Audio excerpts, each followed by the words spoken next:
Chapter 14. Bella led us eagerly down the path, never faltering, steering us deftly around rocks and roots and fallen branches. I had lost the flashlight in the confusion and was grateful for the dog's sure footing. All the way down Brewster's Hill, neither Celine nor I said one word. We didn't look behind us for fear of what might be following us. Every noise made by my heart pound. I thought I heard Bloody Bones snuffle, and heard his hooves on the stones, smelled his hot, bloody breath, thought he was getting closer, closer. Soon he'd have us both, and Bella too. But when we came out of the woods at the bottom of Brewster's Hill, Bloody Bones was not behind us after all. Or if he had been, he wasn't there then. I paused and took a deep breath. Here on the edge of the field, with the house in sight, I felt almost safe. Bella licked my hand and wagged her tail. I watched her trot off toward Brody's house, sad to see her leave. Celine's cold hand touched mine. She'd been crying silently. I've got to go. I got no one now, she whispered. Her voice was like a song you hear in the dark just before you fall asleep. I squeezed her hand and felt its tiny bones shift in my grip. People were so fragile, so easily broken, so hard to put back together. Mr. and Mrs. O'Neill will take care of you, I told her. Celine said nothing, but she let me lead her across the field toward the farmhouse. The back porch lit the yard like a spotlight. Before I opened the door, Dad threw it wide. "Where have you been?" he shouted. Aren't we worried enough without your going off somewhere without a word to anybody?" His eyes lit on Celine. "Is this the girl your mother was talking about?" I nodded and squeezed Celine's cold hand. "She ran away. I went to find her." Mom came into the kitchen, followed by the O'Neills. Looking at Celine with hostility, Mom said, "She took the doll with her. And she's wearing your clothes, Daniel." "Now, Martha," Mrs. O'Neill patted Mom's shoulder in an effort to calm her. "What have I been telling you?" "Nothing, I believe." Mom never took her eyes off Celine. "What's your name?" "Girl." Celine lowered her head. She was so pale and so little and so skinny. How could Mom be so mean to her? Mom scowled down at Celine. "Your real name. Tell me your real name. Tell me who you are." "I'm his sister now." Mom seemed too stunned to speak, but Dad said, "You are not my son's sister." "That's what Auntie said," Celine whispered. "I'm to be his sister now, to take the place of the other." Before Mom and Dad could say more, Mr. O'Neill knelt beside Celine and studied her face. "I knew you a long time ago, Celine. You lived right here in this house. You were friends with my daughter, Eleanor. I knew your parents, too. Do you remember my wife and me?" "I never lived here," Celine told Mr. O'Neill, obviously confused. "I don't have no mama or daddy, no friends either. I've lived my whole life long with Auntie, but she don't want me anymore." Pointing at me, she added, "Auntie says I'm to be his sister now, and I'll be hurt bad if I come back to the cabin looking to be with her again." "I can't take this anymore." Mom left the kitchen and clattered up the back stairs. We all heard her bedroom door slam shut. It was just like before, only this time she didn't take the doll. "Will you please tell me what's going on, Daniel?" Dad asked. I did my best to explain it, but I knew I was losing him. He kept interrupting and saying, "This is ridiculous. Do you expect me to believe you?" Mr. O'Neill sighed. "I tried to tell you, Ted." Dad turned his back and followed Mom upstairs. The O'Neills, Celine, and I were left in the kitchen. I had no idea what to say or do. Mrs. O'Neill sat down and lifted Celine into her lap. The girl leaned against Mrs. O'Neill and pressed her face against the woman's body. Little Erica stared over at her shoulder, her blank blue eyes focused on nothing. "Do you remember anything about this house?" Mrs. O'Neill asked Celine. "Your mama or your daddy?" Celine shook her head. "I've been telling you, I'm Auntie's girl." "But not anymore," Mrs. O'Neill said. Celine didn't say anything. "She's almost asleep, poor thing," Mr. O'Neill murmured. "How about we take her to our house?" Mrs. O'Neill asked, as if she expected me to make the decision. "The very sight of her upsets your mother and angers your father." "Maybe that would be best," I said. I found a spare blanket and gave it to Mr. O'Neill. He wrapped it around Celine and carried her out to the car. I stood on the back porch, shivering in the cold. "Just make sure she doesn't run off," I called. "She'd freeze to death in those woods." "Don't worry," Mr. O'Neill said. "We'll keep her safe." "Come by and see us now," Mrs. O'Neill added. "I've got things to talk about with you." I watched the car turn and head down the driveway with its taillights disappearing around a curve. I went back inside. I was so tired, so tired, so sad. My head ached as if my brain were about to explode from trying to understand what I'd seen in the woods. It couldn't be true. It was true. It couldn't be. It was. The next morning, I woke up early, ate breakfast, and left a note telling Mom and Dad I was at the O'Neill's house. It was cold and the sky was a solid light gray, so heavy with clouds that the sun couldn't break through. It felt as if snow was coming. Maybe it was better to think of Erica being with old Auntie than to imagine her wandering in the woods, lost and cold and hungry.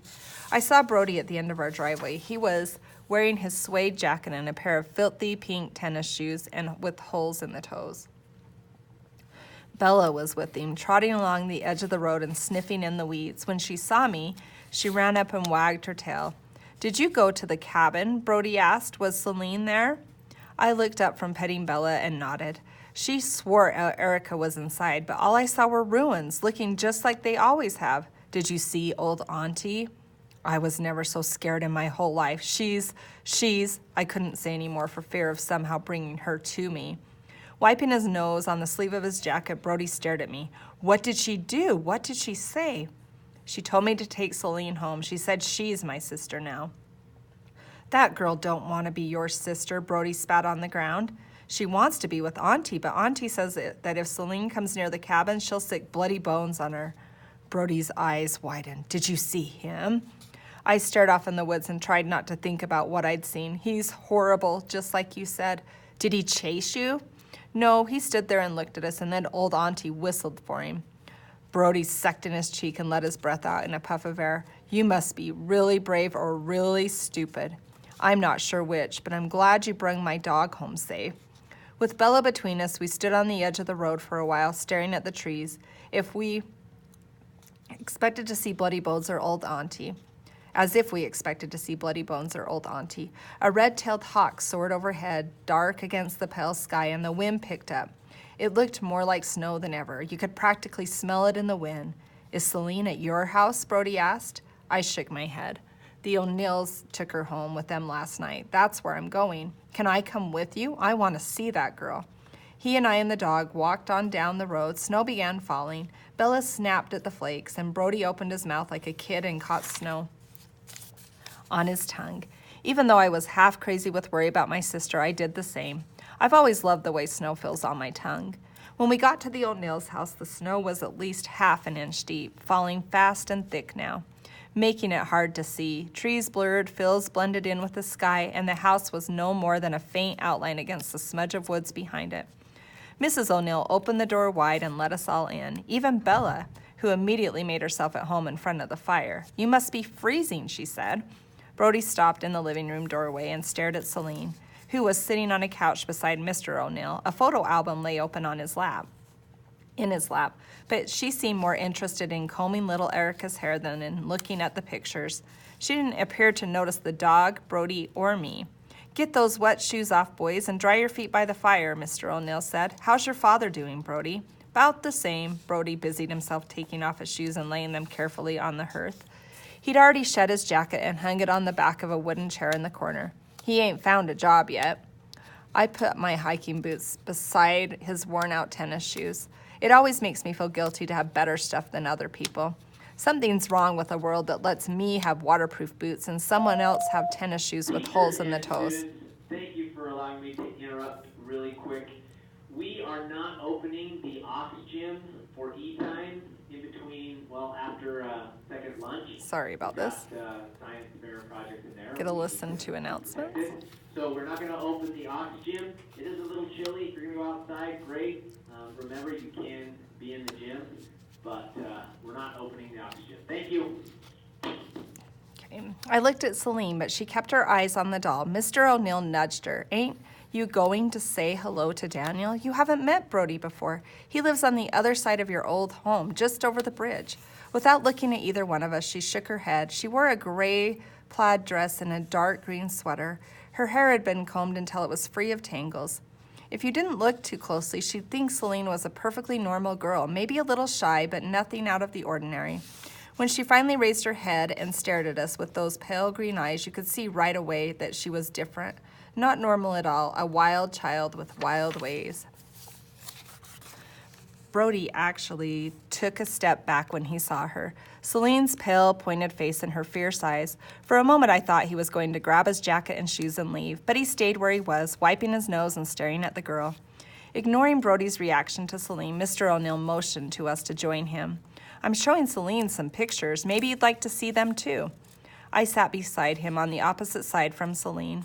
Brody perched next to me on the arm of the sofa, ready to head for home if he needed to. He was a little wild himself, but nothing like Celine. This is my daughter's first grade class picture, Mr. O'Neill pointed to a tall, dark-haired girl in the back row of a faded black and white print. That's Eleanor. Glancing at Celine, he moved his fingers slowly to a child sitting in the middle of the front row. And this is Celine. Celine faced the camera, a big grin on her face. Like the other girl, she wore a dress with a round collar, very much like the one she was wearing now. Her curly red hair touched her shoulders. Brody leaned past me. It's her, all right. We both looked at Celine. With her face turned away from the photo album, she continued to comb little Erica's hair. Celine disappeared not long after that picture was taken, Mr. O'Neill went on. I've been showing her photos taken here at our house. I looked at a page of snapshots of Celine and Eleanor. It was hard to believe that the frightened, unhappy kid sitting with us on the sofa had once hung upside down from her knees from a tree limb, riding a bike, splashing in a swimming pool, and made silly faces. This is Celine's mother, Mr. O'Neill pointed to a pretty woman pulling both girls on a sled on a snowy day and smiling at the camera. And her father, see, that's Celine on her dad's shoulder. She must have been 2 or 3. Mrs. O'Neill joined us then. Don't you want to look at the picture, Celine? She asked gently. It might help you remember your family and who you are. Keeping her head down, Keeping her head down, Celine said, I know who I am.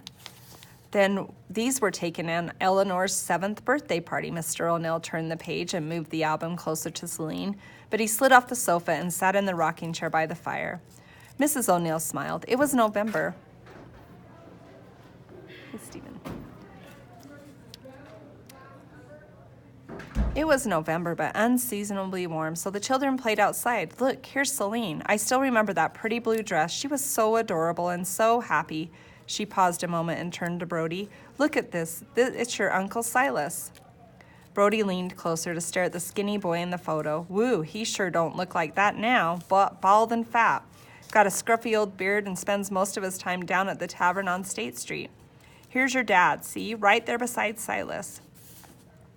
Brody squinted at the slightly blurry face of a 5-year-old. Now, he ain't changed so much, except for his hair, which is mostly gone. He's still skinny as a fence post. Mrs. O'Neill's eyes returned to Celine in her blue dress. She was backlit by the sun, and her hair glowed in its light. A week after the party, Celine disappeared, she told us. Eleanor cried for weeks. She's never forgotten Celine or gotten over her disappearance. We all looked at the girl across the room, humming to herself. She rocked the doll. She might as well have been alone for all the attention she paid us. Mr. O'Neill closed the album and lay it gently on the table. I was hoping, he said wearily, that seeing the pictures might make her remember, but I guess not. He excused himself, saying he had work to do in his shop. I'm building a dollhouse for my granddaughter. Still hoping to finish it in time for her birthday. Maybe I'll build the next one for Celine. Mr. O'Neill beckoned to Brody and me. You boys, come along with me. We followed her down a narrow hall to the kitchen. It was big and modern, the kind of place Mom wanted so badly.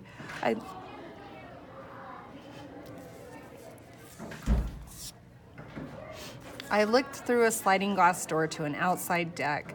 The snow was about 1.5 inches deep on the railing and still falling. The mountains had vanished behind a white curtain, and the woods were hard to see. Erica was out there somewhere. I told you last night I wanted to talk to you, Daniel, Mrs. O'Neill said. You too, Brody. She sat on a stool at the counter, and we perched on either side of her. First of all, she said, I've called Eleanor and told her the news. If the snow doesn't keep her from coming, she'll be here one day this week. Maybe, just maybe, she'll find a way to communicate with Celine. But what about Erica, I asked. Now that we know where she is, can we get her back? Turning to Brody, Mrs. O'Neill asked him what he knew about an old woman who lived down at the end of Railroad Avenue. Miss Perkins? Brody hunched his shoulders. She's crazy, that's what. Nobody has nothing to do with her unless it's something secret well, I don't exactly know what, except every cat and dog that goes missing ends up in her stew pot, and maybe other things too. Yes, I've heard plenty of stories myself, Mrs. O'Neill paused, but I've also heard she's a descendant of old auntie and knows a thing or two about conjuring herself. Brody folded his arms across his skinny chest, hiding the puppy face that was knitted into the moth-eaten sweater he wore. Not to be rude or nothing, but I ain't going near that old lady, and you shouldn't either. Mrs. O'Neill turned to me. How about you, Daniel? What choice did I have? If I refused, it would be like saying I didn't care what happened to my sister. As long as somebody comes with me, I said, I'll go. I heard a whisper of sound behind me and turned to see Celine standing in the doorway. Can I come too? Oh, no, Celine, Mrs. O'Neill said. This woman. I heard you say she's kin to Auntie.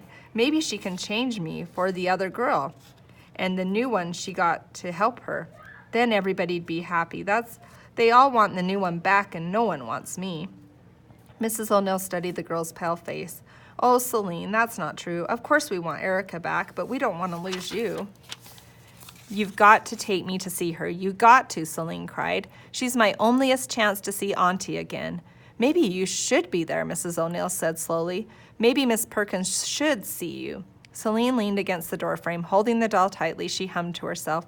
It was the same tune I'd heard Erica hum, a strange, sad song, like an old ballad, but without words. I turned away from the girl's sad face. Sometimes I couldn't bear to look at her. What if my sister came back in 50 years looking just like Celine? When should we go see Miss Perkins? I asked Mrs. O'Neill. She went to the sliding doors and peered out. The snow's letting up, she said. If the roads are plowed tonight, we can go to Woodville tomorrow. She was right. I could see the mountains again, as soft against the sky as clouds resting on earth. The trunks of trees in the woods were smudged charcoal lines of white paper. I ain't going with you, Brody said, so don't bother to ask. Nobody argued with him. It was bad enough that Celine was coming. We didn't need Brody, too. He joined Mrs. O'Neill at the door and pressed his nose against the glass, making a big smear. Bella and me should get on home soon. He didn't make a move to get his jacket or the dog, but stood watching the snow. Let me give you lunch first. How about grilled cheese sandwiches and hot chocolate? While Mrs. O'Neill fixed the sandwiches, Celine stood at the window, her back to us. From the way she held little Erica up to the glass, I guess she was showing her the snow. Mrs. O'Neill set sandwiches and hot chocolate on the counter and called Celine. I don't want to eat them, boys, she said. She didn't turn around, but stayed at the window, her back to the room. Well, how about if I seat you at the breakfast table over by the window? Celine agreed to that, but made sure her chair faced the window, not us. After we'd eaten, Brody thanked Mrs. O'Neill for lunch. I really ought to get home before my daddy starts to worry about me. I said goodbye to the O'Neills and followed Brody outside. There must have been 6 inches of snow on the ground, and it was still falling. Bella leaped and danced ahead of us, barking as if the snow was the best thing she'd ever seen. My father always said it didn't take much to make a dog happy. Bella was certainly proof of that.